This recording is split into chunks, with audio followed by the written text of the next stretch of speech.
Good day everyone, this is Kisha Cristel Ibusana. So now, I will start by explaining how capitalism and the idea of free enterprise change public finance. So now, let's talk about capitalism. Capitalism grows stronger when feudalism faded. Speed up greatly by the Industrial Revolution. Society shifted from being ruled by landowners and lords to being led by business owners and entrepreneurs. The old idea that the government should control everything was replaced by laissez-faire, or let it be, meaning the state should interfere as little as possible in the economy. Under the system, the government's job was reduced to only the most basic duties: national defense, peace and order, building essential public works, running government offices, and very limited service for health and education. Everything else was meant to be provided by private businesses competing freely, which was believed would give people the best goods at the lowest prices. This was the foundation of what we call classical economics.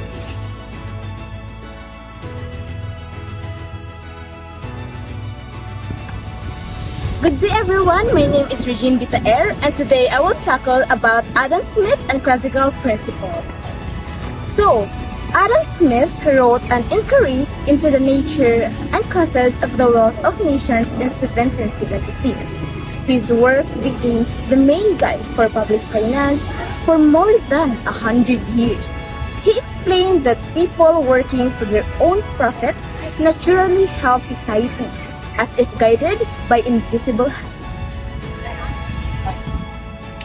From the text, his most important rules for public finance are: first, the four canons of taxation. The first is the equity, which means that taxes should be paid according to person's ability to pay. The rich should pay more, the poor should pay less. It should be fair and proportional to income or wealth. The next is certainty. You should know exactly how much tax you owe, when to pay it, and how to pay it. No surprises. Third is the convenience, which means that paying tax should be easy and not a hassle. And the last canon is the economy. The cost of collecting a tax should be as small as possible. And the next is the balanced budget. It is the government that should spend only what it collects and borrow only in extreme emergencies. He said public finance should be managed carefully, just like a household budget. And the last one is the limited state functions. He believed government tends to be a wasteful because it does not have the same drive for efficiency that private owners have. So, its activities must be kept small. That's all and bye!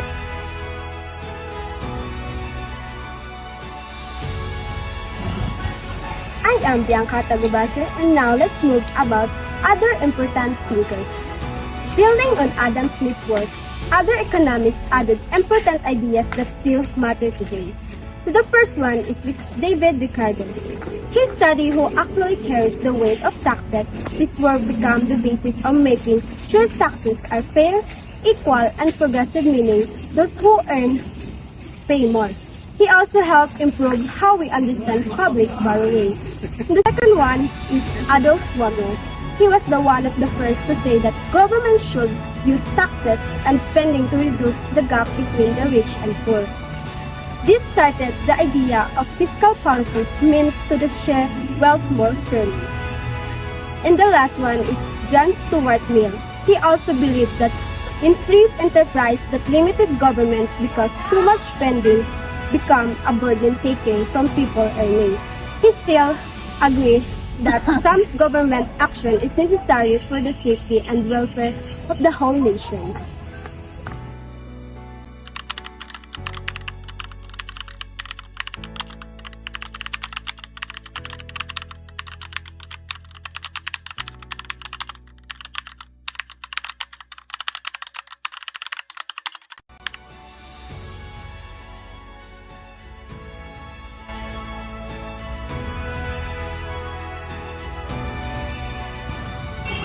I am Jericho Gambuta.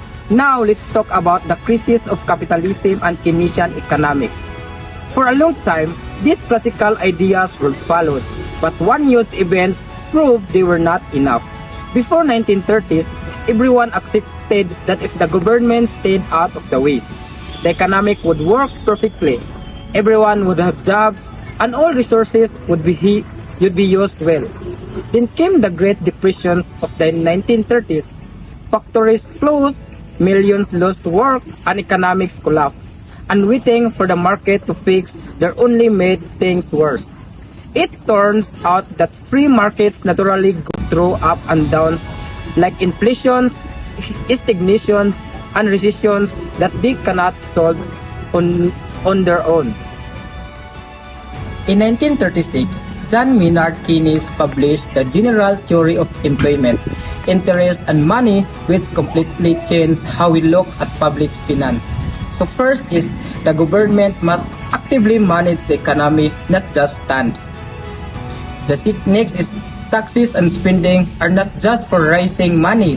They can be used to encourage or discourage certain activities, share wealth, and create jobs. Next is deficit spending is acceptable. It is okay to borrow and spend more than you earn when the economy is weak to help restart growth. The last is fiscal policy is a tool to balance the economy and move resources where they are not most needed. Many see Keynes did not destroy capitalism. He actually saved it from total collapse.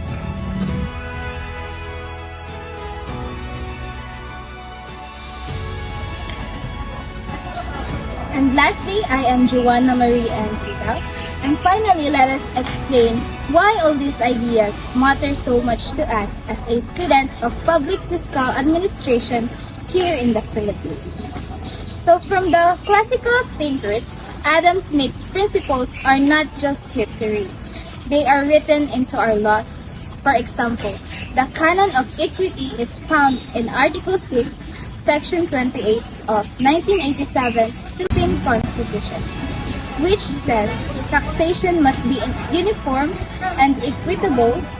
We still aim for certainty, convenience, and efficiency in all our revenue and spending groups. His ideas have had the biggest real-world effect on our country. After we gained independence, we could not have built our roads, schools, hospitals, and industries if we strictly followed the rules of always having a balanced budget. That is why deficit financing and borrowing become necessary tools for national development. Programs like 4Ps, disaster relief, infrastructure project, and subsidies for farmers or small businesses all follow Keynesian logic. The government steps in to help with the private sectors or not. For our own insights, as the reading also reminds us, we cannot simply copy exactly what happened in Western countries because our history was shaped by centuries of colonial rule, but both sets of ideas are still very useful. We use classical principles to keep our finance honest and well managed, while we use Keynesian tools to build a more prosperous and fair nation for everyone.